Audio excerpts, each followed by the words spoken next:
Yo guys, it's your boy Hybrid Hit Squad. We're back again with another football video. I know I've been gone for a while, guys. Content's been kind of inconsistent, but we're coming to the end of the season now, and I thought I'd make a video just summarising my end of season thoughts. And I've got two Hybrid Hit Squad first ever end of season awards to give out to two players. The first award will be for the MVP, and the second award will be Young Player of the season. I was thinking about doing all Premier League teams, like how they do in the NBA. They've got all NBA teams, and that's 5 of the best players for the first team, and then I suppose the 5 best players in each of their positions for the first team, and second best, second team, third best, third team. I was thinking about doing that for like 5-a-side teams, like as in like getting a Premier League team and then picking 5 players, the 5 best players from the Premier League team from the Premier League. But I couldn't bother to do that, so I didn't do that this season. Maybe I'll do it next season, and then I'll get into some end of season thoughts. So first of all, we're going to start off with the MVP. Who MVP in my opinion is easily Mohamed Salah. I think he's been absolutely going off for Liverpool this season. His output has been absolutely insane. Performances, he's had a couple of mid performances, I'll be honest, but he's always great for a goal, or can always contribute as well, leading the not only leading the league in scoring, but also leading the league in assists as well. That's so difficult to do, especially nowadays where you've got when so many goals are being scored by so many different players. To be leading the league in scoring and also assists, is crazy. And doesn't happen often, so when it does happen, and Liverpool this season have been great as well. They as of now recording, they're 3 points behind City, but they could possibly go on to win the league. Even if they don't, they've had a great season. They've had a great season so far, and Salah is definitely a deserving recipient of the Hybrid Hit Squad MVP for this season, the Premier League MVP for this season. Second award is going for Young Player of the Season, Hybrid Hit Squad Young Player of the Season, and that's for the one, the only, Bukayo Saka. And that's been absolutely brilliant for Arsenal. I think at the start of the season we're all saying, he's a great player, but he needs that goal scoring touch, he needs that end product, and he's shown that he's been developing that. He's been chipping in with more goals continually, like it was last season, and carrying on to this season, still, pushing forward with the assists as well, really contributing to Arsenal. And apart from, Saka, Odegaard, though they're the 2 best attackers they've had, this season. Smith Rowe's been coming off the bench, he's been great as well. Martinelli has shown like a lot of energy and can contribute for a goal. Lacazette, decent, but coming to the end of his Arsenal contract. Really leading the attack, it has been Saka and Odegaard. But for me, Saka just edges it as Young Player of the Season. I believe he's 21, Saka is. I don't give Young Player, if they're under 22, I'll give them, they're eligible for Young Player in my opinion. But above 22, 23, it's a bit of a grey area, a bit shaky territory in my opinion. But Saka has been absolutely immense for Arsenal. One of their best players, if not their best player this season. Been doing it all. Can press from the front, tracks back, contributes defensively, can get a goal, get an assist. Can space the defense as well. Can draw players out.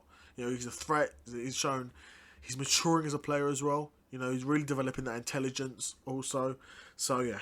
So those 2 awards will go to Salah for MVP and Bukayo Saka for Young Player of the Season.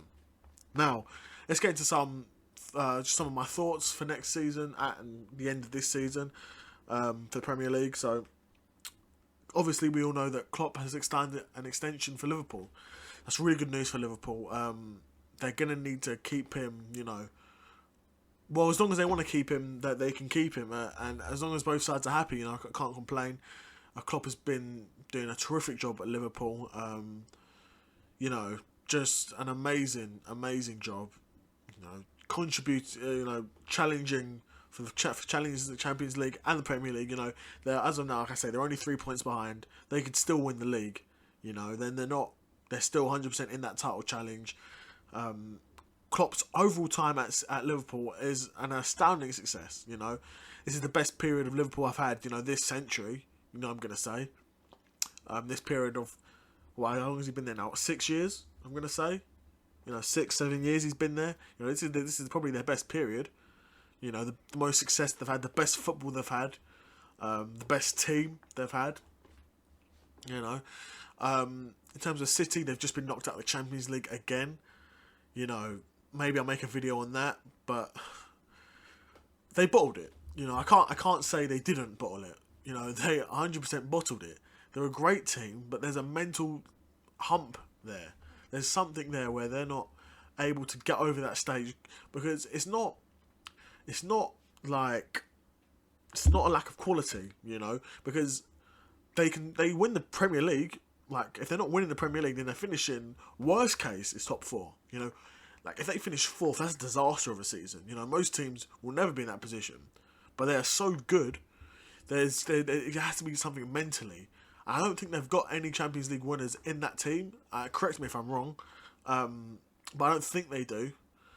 But they have got winners in that team, because they win the league, they win League Cups. It is really strange, and I've never really seen something like that, where a team's so good, so talented, just every season seems to bottle the Champions League. As of now, they're still they're still top of the league by 3 points. And that's what I mean. Like, they're so good. To win the Premier League, especially nowadays, to be a team that's good enough to win the league is so difficult.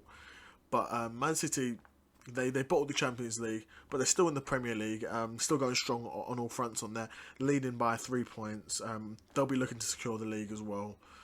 But in the summer, they're going to need to secure Haaland. I really think this could be make or break for them. I say make or break, but they could still go out next season and win the league, but at this point, I don't think... Well, no, I can't say that. But winning a league will always be a successful season. I was almost going to say winning the league almost isn't enough, but winning the league is always enough. Winning the Premier League is so difficult. It's always enough. But if they're going to want to push on into the Champions League, which is, I know for a fact, it's what they want to do. They will always be content winning the Premier League. You'll never not be. But you need to push on. They need that Champions League, at least one under Pep. At least one. They need to secure Haaland. They need that signing, definitely. Who else have we got for post-season thoughts? Yeah, Arsenal, they need to continue to build. They're going to need a new striker now. Lacazette looks like he's leaving, and Nketiah also looks like he's leaving. Even though I'd probably keep Nketiah, never as a first option though, but I'd keep Nketiah as a backup. It doesn't look like Mikel Arteta wants to do that. They're going to need a striker too. Haaland won't come. So it really depends on who they're looking for. But they need a striker. Hands down, they need a striker. Maybe a central midfield partner. If Xhaka leaves. It's a good team right now. They just need a bit more time to gel, to mature. They're still very young. Still need time to mature. Still need time to improve. And they will do that. They've got Mikel Arteta. He recently signed an extension, well deserved in my opinion. They're top 4 as of now. They might not finish in the top 4, but even if they finish 5th, it's still a successful season for Arsenal, because yes, I understand fans say that the expectation is top 4. I understand that 100%. But you've just had back-to-back seasons of finishing 8th. Yeah? So even if you were to finish 7th, that's an improvement. Let alone finishing 4th or 5th, that's a very successful season compared to where we were. But yeah, Arsenal needs to continue to build, and I think that Mikel will do that. Especially we'll be getting Lacazette and Nketiah off the wage bill also. Eric Ten Hag will be joining Manchester United, a huge coup for them. I imagine they'll be keeping on Ralph Rangnick to help the backroom staff with Ten Hag and the recruitment. Ten Hag, obviously a very successful manager in the Netherlands with Ajax, done a great job there. He's gonna have a big job on his hands with Manchester United, with the likes of Fernandes, Pogba, Ronaldo, big personalities that he's gonna need to control. So it'll be very interesting to see what happens, if he'll be given time, if he'll be given money. I imagine he'll be given money. It's Manchester United. I imagine he'll be given money. Will he be given time? Normally, United aren't super trigger happy. You know, they tend to give their managers a decent amount of time, apart from, you know, maybe David Moyes, but apart from him, they've given their managers decent periods of time to you know, develop their own team and make it gel a bit. So fingers crossed for Eric Ten Hag at Man United. And lastly, I've got Leicester need to move on from Rodgers. Well, no, last 2 points. I've got Leicester need to move on from Rodgers, and they do, because he's been really poor this season. I was looking at Leicester, I'm thinking, what's going on here? Have they had injuries or something? I've looked, had they injuries? Not really. Not major injuries. I mean, Vardy's been a bit off the pace, only 10 goals this season. I expect a bit more from him. Truth be known, I do expect more from Vardy. But Brendan's bottled top 4 a number of times with Leicester. Where are they now? They're mid-table now. You know, it's not the end of the world. Definitely won't go that far. It's not the end of the world, but they should be doing better, you know. At least under Brendan at one point, they were in the race to bottle top 4. Now they're not even in the race to bottle it. You know, they're just mid-table. So, I don't know who's available. I don't know if Leicester are exploring that option. But if I was Leicester, I'd be exploring the option of what can we do after Brendan's gone. Because I don't see him being here for, you know, much longer with these sorts of results. You know. And also, lastly, it's going to be a huge summer for Newcastle. I'm hoping. It looks like Eddie Howe will drive them to safety. Done a great job. You know, can't come in. Well, yeah, you know, he's done a great job. Of course, he's done a really good job coming into a team that was really poor. Obviously, had the money behind him to sign some new players, but done a really good job. We all know that Eddie Howe won't be Newcastle manager long term. We all know that. As far as I know, he'll just be a stopgap until they can get in, you know, a Hollywood manager in, or a manager with a lot more higher ceiling potential. And then they will take over and hopefully drive Newcastle to the heights that the ambitious owners will want to get to.